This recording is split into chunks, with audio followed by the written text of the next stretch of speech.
పేరు మార్పుడైనా, విగ్రహాల మార్పైనా, లేకపోతే లోగోల మార్పైనా, లేకపోతే పాలకుల మార్పైనా ప్రజల జీవితాల్లో మార్పు రాదు.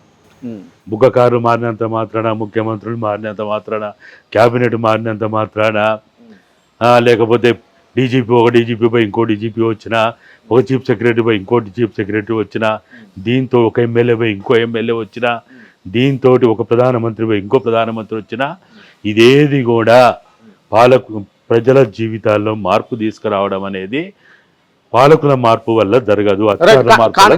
కానీ పాలకులంతా కూడా మరి ఈ పేర్ల మార్పు మీద, ఈ స్టాచ్యూల మార్పుల మీదనే కాన్సన్ట్రేషన్ చేస్తా ఉన్నారు కదా, దీన్ని ఏ విధంగా చూడొచ్చు అంటారు మీరు? ఇది ఒక రకంగా వాళ్ళకు ఉన్నటువంటి ఒక జలసీ వల్ల కావచ్చు, లేకపోతే వాళ్ళకు ఉన్నటువంటి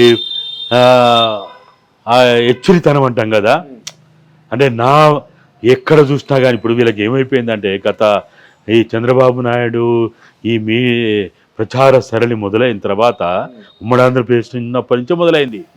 హెల్త్ మినిస్టరు వాడు బోర్డులు పెట్టుకుంటాడు, రెవెన్యూ మినిస్టర్ వాడు బోర్డు పెట్టుకుంటాడు.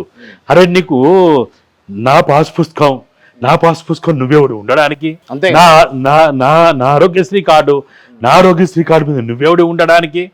ఇప్పుడు నా ఓటర్ కార్డు ఉంది, నా ఓటర్ కార్డు మీద నా ఫోటో ఉంది, నా పేరు ఉంది, నాది ఉంటుంది.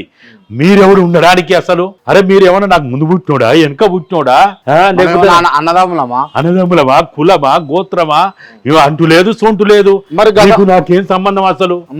నా పాస్ పుస్తకం మీద నువ్వెవడు ఉండడానికి, నా ఆరోగ్యశ్రీ కార్డు మీద నువ్వెవడు ఉండడానికి? ఒక పథకం అనౌన్స్ చేస్తారు. ఆ పథకం ప్రభుత్వ పథకం, అది క్యాబినెట్ ఉమ్మడి పథకం, అది ప్రభుత్వ పథకం అంటారు. ఓ మంత్రిత్వ శాఖ పథకం కాదు అది. దానికి ఓ పెద్ద హోర్డింగులు, అరే ఆర్టీసీ ఉన్నదంటే వాడు రవాణా శాఖ మంత్రిది, వాడికి సిగ్గుండాలా? అరే దుమ్ము పడుతుంది, దూరి పడుతుంది, ఎండలు ఎండుతున్నా, వానలు తడుస్తున్నా, నా ముఖం ఎందుకు ఈ బస్ మీదనని వాళ్ళకి సోయి ఉండాలా? ఆ సోయి కూడా లేదు వీళ్ళకి. ఇట్లా బరి తెగించి చేస్తున్నటువంటి వికృత చేస్తున్న భాగమే ఈ టీఎస్ తీసి టీజీ పెట్టడం, లేకపోతే విగ్రహాల మార్పు చేయడం, లేకపోతే ఆ లోగోలో కాకతీయ మార్పని, లేకపోతే చార్మినార్ మార్పని, లేకపోతే ఇంకేదో మార్పని. ఇప్పుడు అంటే తెలంగాణ రాజముద్ర అయినటువంటి లోగోలో ఈ చార్మినార్ను, కాకతీయ తోరణాన్ని తీసేయడం వల్ల రేవంత్ రెడ్డికి వచ్చిన లాభం ఏంది? గత ప్రభుత్వం పైన ఏమైనా నష్టం చేకూర్చే అవకాశం ఉంటుందా? నా దృష్టిలో అయితే ఇవన్నీ కూడా డైవర్షన్ పాలిటిక్స్. ఇవి అంటే దేని నుంచి దేన్ని డైవర్షన్ చేస్తా ఉన్నారు? ప్రజల దైనందిన జీవిత సమస్యలు ఏవైతే ఉంటాయో వాటి నుంచి పక్కకు మరలించడం నెంబర్ 1. నెంబర్ 2, వాళ్ళు ఇచ్చినటువంటి హామీలు ఉంటాయి కదా, ఎన్నికలప్పుడు దగులుబాజీ చేసాలు వేస్తారు కదా, అరచేతులు వైకుంఠం చూపెట్టి, కవ్వలిచ్చుకొని, ముద్దాడి, లేకపోతే కాలు మొక్కి, గడ్డలు పట్టుకొని, కడుపుల తల పెట్టి, ఓ మా అమ్మ కంటే నువ్వే పెద్దమ్మవని, ఇదని అదని, మా అక్క కంటే నువ్వే పెద్ద అక్కవని, ఇవన్నీ మాట్లాడతారు కదా. ఆ ఇచ్చిన హామీలన్నీ అమలు చేయమని ప్రజలు ఎక్కడ అడుగుతారో ఆ ప్రజలకి అటువంటి అవకాశం ఇవ్వకుండా, అటువంటి చర్చకు ఒక అవకాశం ఇవ్వకుండా, అటువంటి ప్రజలు ఎక్కడ కూడా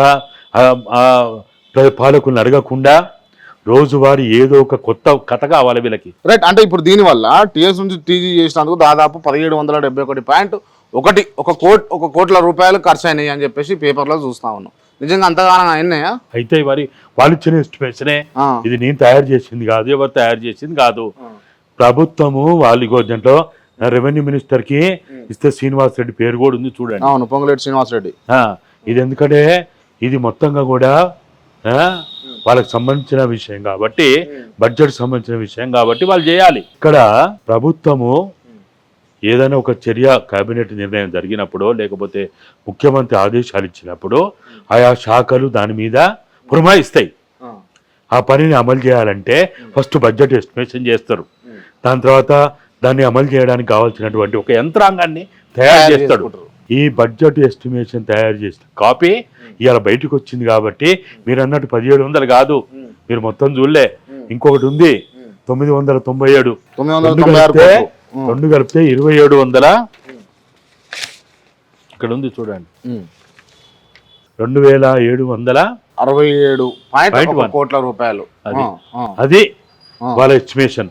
ఈ ఎస్టిమేషన్ అనేది కూడా ఇది ఓన్లీ నేను అనుకుంటా మన ఎస్టిమేషన్లు ఎట్టుంటాయో తెలుసు, డిపిఆర్లు ఎట్టుంటాయి, చాలా తక్కువ ఉంటాయి, పోతా ఉంటే హనుమంతుని తోక లెక్క పెరుగుతా ఎస్టిమేషనే, మళ్ళీ దీని తర్వాత పెరుగుతా ఉంటే పెంచుకుంటాయి. ఇది 3,500 అయినా ఆశ్చర్యం లేదు, 4,000 అయినా ఆశ్చర్యం లేదు. మరి ఇన్ని వేల కోట్ల రూపాయలు డైవర్షన్ పాలిటిక్స్ కోసం ఖర్చు పెట్టే వాళ్ళు ప్రజలకు వెచ్చించవచ్చు కదా.